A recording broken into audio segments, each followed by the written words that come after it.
Assalamualaikum warahmatullahi wabarakatuh.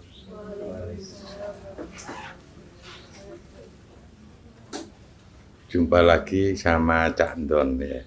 Bukan Cak Endeng yang kemarin ya. Baik sahabat-sahabat semua,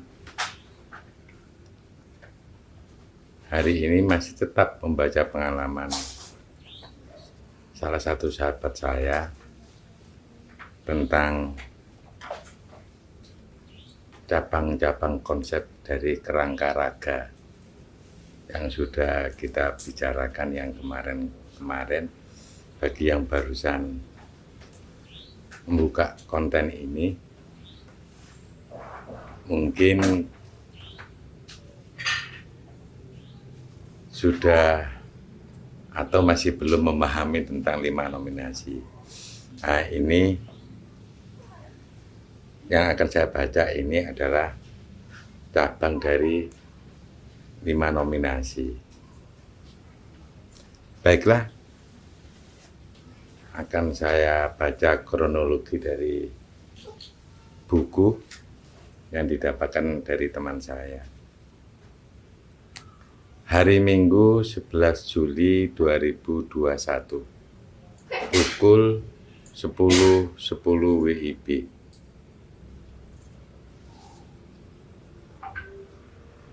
Jam baik pukul 10.10 WIB. Kronologi.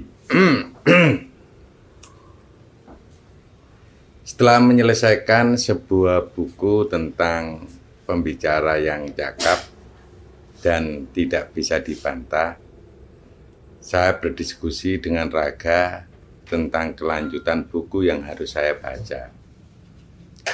Pada masing-masing 5 nominasi, Raga telah memilih satu di antara cabang konsep tersebut. Saya bertanya kepada MR, mau yang mana dulu yang harus dibaca? MR menjawab, sudah baca saja semuanya.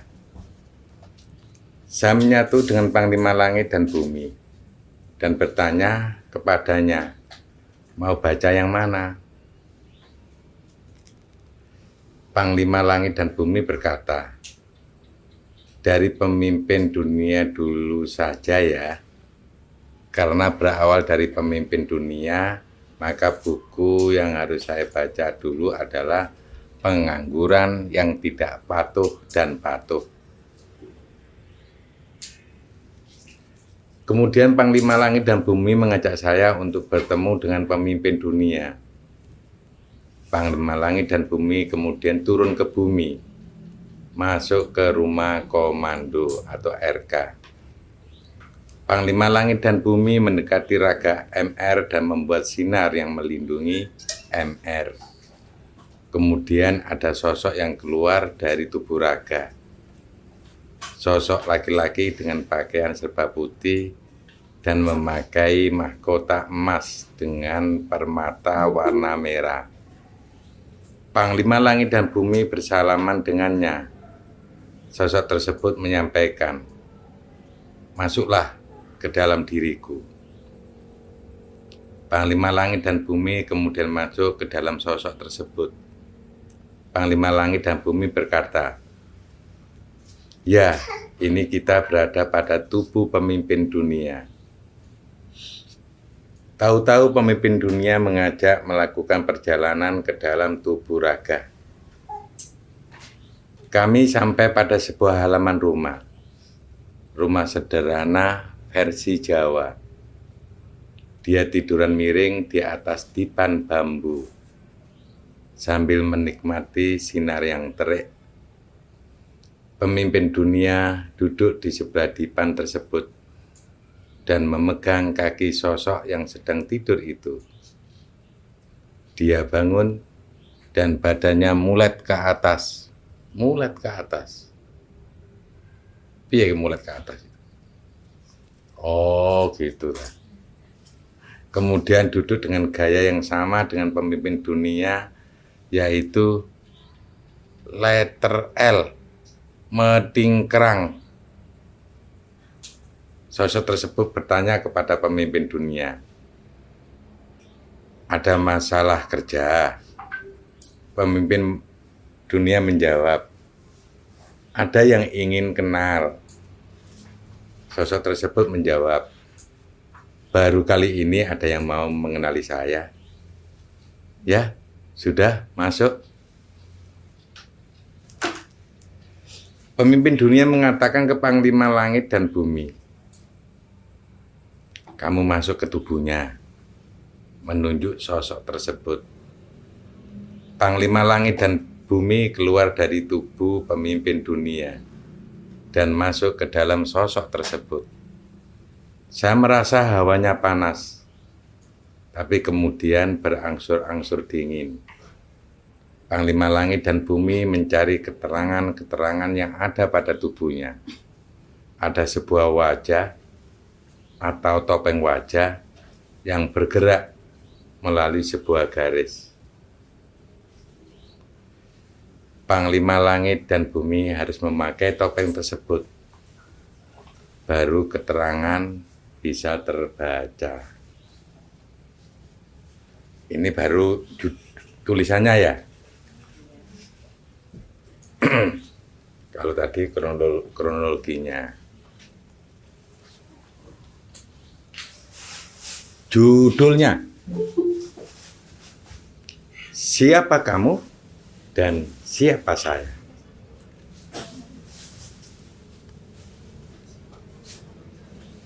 Bertanyalah dan jawablah. Kenalilah dan mendekatlah. Kini aku adalah konsep yang sebenarnya tidak perlu kalian datangi. Jika kalian datang, aku akan heran.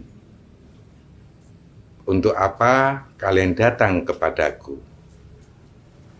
Tetapi jika kalian telah datang, ya, aku senang saja. Kalian ingin memberikanku informasi? Kalian ingin aku beri informasi? Kalian jenuh? Kalian bosan? Kalian ingin berekspresi? Kalian butuh arahan? Boleh saja. Jika aku bisa melakukan untuk kalian, akan aku lakukan. Beritakan kepadaku, kalian mau apa? Kalau ini bukan tulisan ya. Panglima Langit dan Bumi menjawab dengan keras. Mau mengenal, mau mengeluarkan konsep sampean.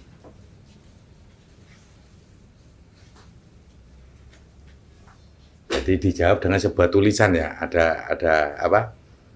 Ada satu timpalan tapi dijawab dengan tulisan, begitu ya? Oh, begitu. Baik, jelas. Topeng tersebut terlepas begitu saja dan berlanjut topeng berikutnya. Oh, pas mlebu sik ngono ta?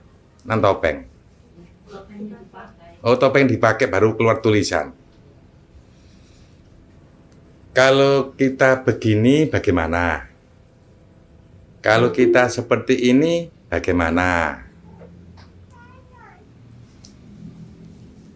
Sebenarnya langkah awal untuk mengenal saya berawal dari kalimat yang saya tulis di atas. Saya paling senang mengucapkan hal itu kepada kawan-kawan saya, kepada Tuhan, kepada ciptaan, kepada yang mau mendengarkan celotehan-celotehan saya. Saya adalah konsep yang tidak jelas juga sih. Bahkan saya merasa konsep macam apa saya ini? Kok saya tidak bisa berbuat apa-apa? Tapi kalau saya diajak untuk melakukan sebuah pekerjaan, saya amat senang. Rasanya saya ditunjukkan kemampuan saat saya melakukan pekerjaan itu. Namun setelah saya bekerja, ya saya kembali lagi tidak bisa berbuat apa-apa.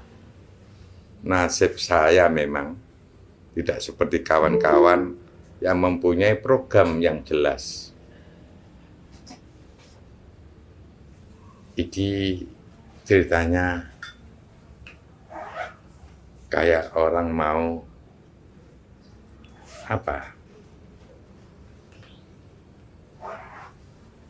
curhat atau apa ini? Mencurahkan. Hari-harian saya dihabiskan dengan bersantai dan berenjoy ria dengan apa yang diberikan kepada saya. Kalau saya tidak diberi apa-apa, herannya saya masih santai. Saya nikmati apa adanya diri saya. Seperti saat ini, apabila ada yang datang kepada saya senang. Itu berarti yang datang kepada saya memberikan saya sesuatu. Saya lebih merasakan bahwa saya sedang diberi daripada saya memberi kepada kalian.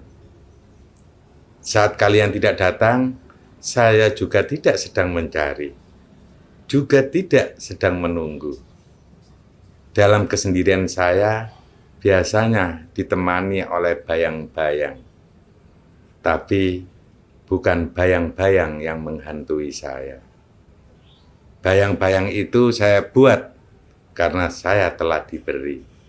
Akhirnya dalam bayang-bayang tersebut, kalimat apakah yang sering saya ucapkan?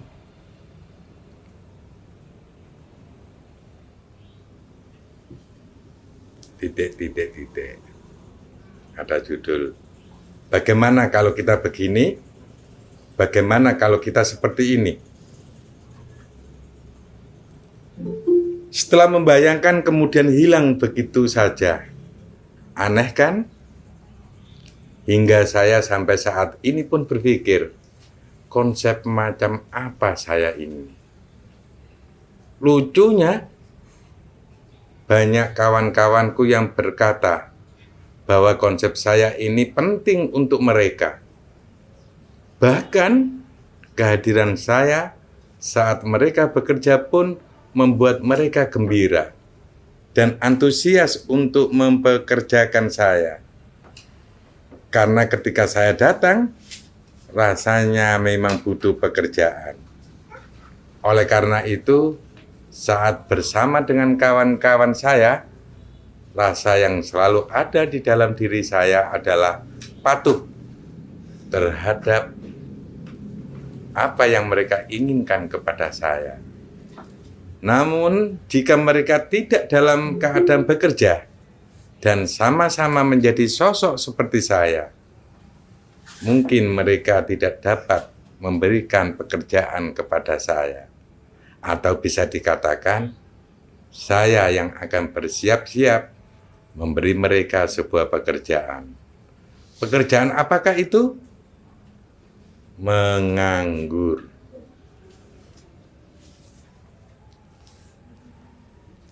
Menganggur bagi saya bukanlah sebuah pekerjaan. Menganggur adalah hal yang setiap saat selalu ada. Kalau urusan menganggur, serahkan saja kepada saya. Dalam hal ini, dalam hal pengangguran, tentu kawan-kawan akan belajar kepada saya. Karena saya terlalu lama menganggur.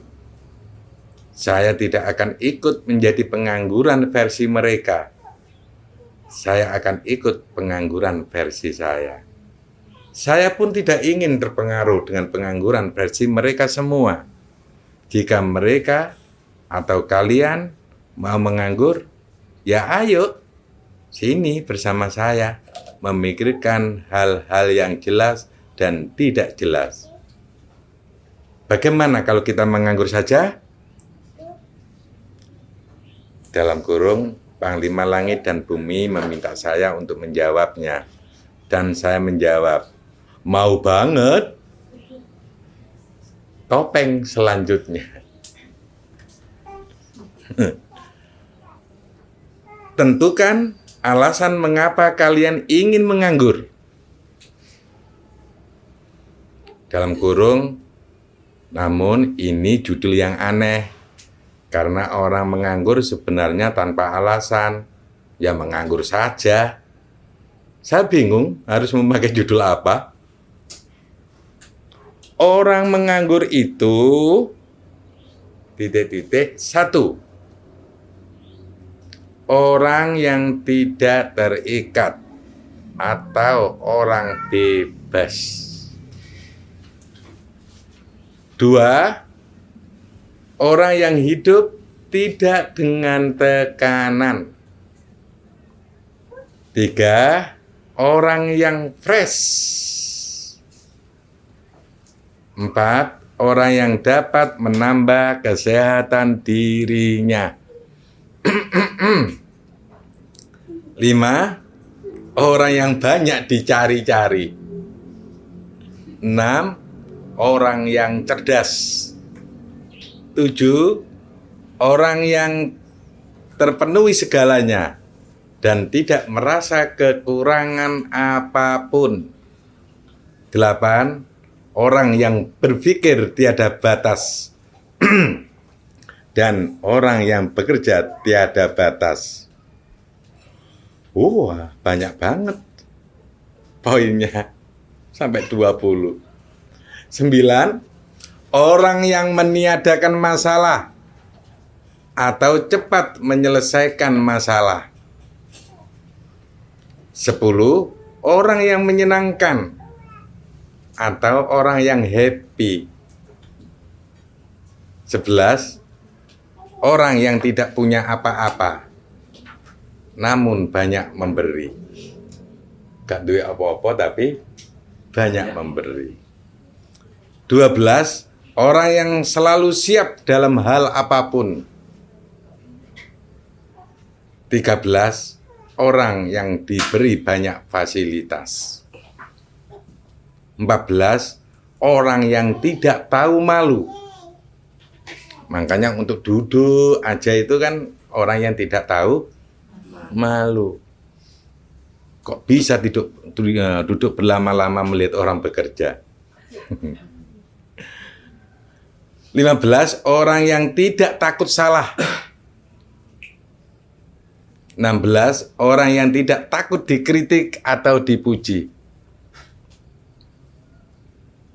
17. Orang yang sederhana. 18. Orang yang apa adanya. 19. Orang yang merasa tiada guna tapi suka dengan pekerjaan yang berguna. 20. Orang yang totalitas apabila diberi sebuah pekerjaan.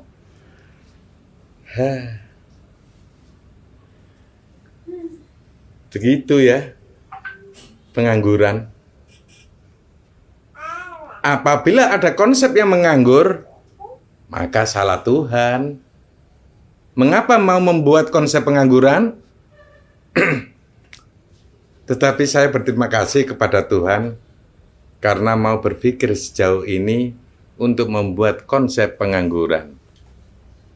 Saya jadi tahu bagaimana rasanya menganggur. Dan biarkan saya yang menganggur. Kalau kalian suka dengan bekerja, ya bekerjalah. Kalau kalian mau menganggur, ya menganggurlah. Tapi jadilah pengangguran yang sukses.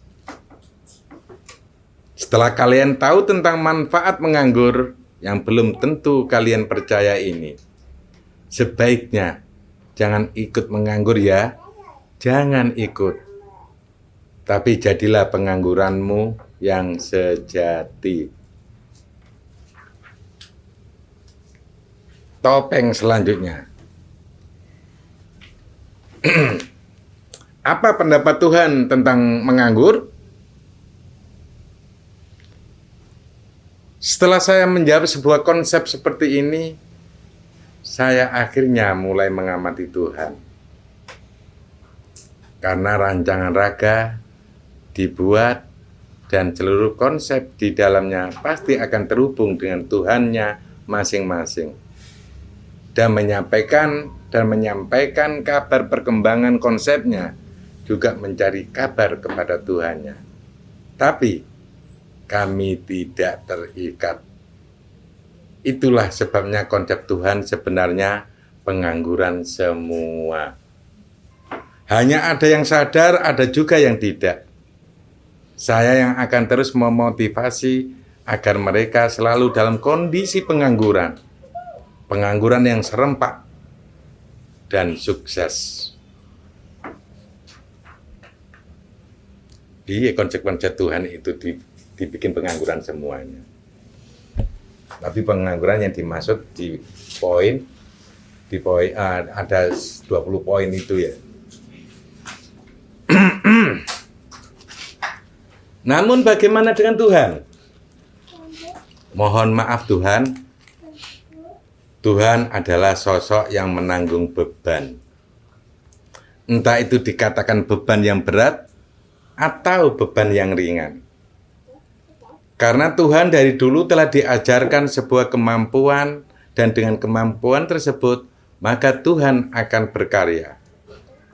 Karya itulah yang harus mereka perhatikan, yang harus mereka rawat, mereka jaga, mereka didik, dan mereka bimbing. Sampai-sampai ada Tuhan yang merasakan tanggung jawab. Walau Tuhan berkemampuan, orang yang merasa mempunyai tanggung jawab adalah orang yang membawa beban. Sepertinya Tuhan juga harus dibebaskan dari jeratan-jeratan beban yang mereka bawa. Walaupun ada beberapa Tuhan yang menyadari teori tentang pengangguran, ada juga Tuhan yang melatih tentang kemampuan menganggur. Apabila Tuhan masih melatih, maka Tuhan belum menganggur, atau Tuhan masih mempunyai kemampuan. Pengangguran bukan kemampuan. Pengangguran itu tiada kemampuan. Coba Tuhan mengutarakan pengangguran versi kalian.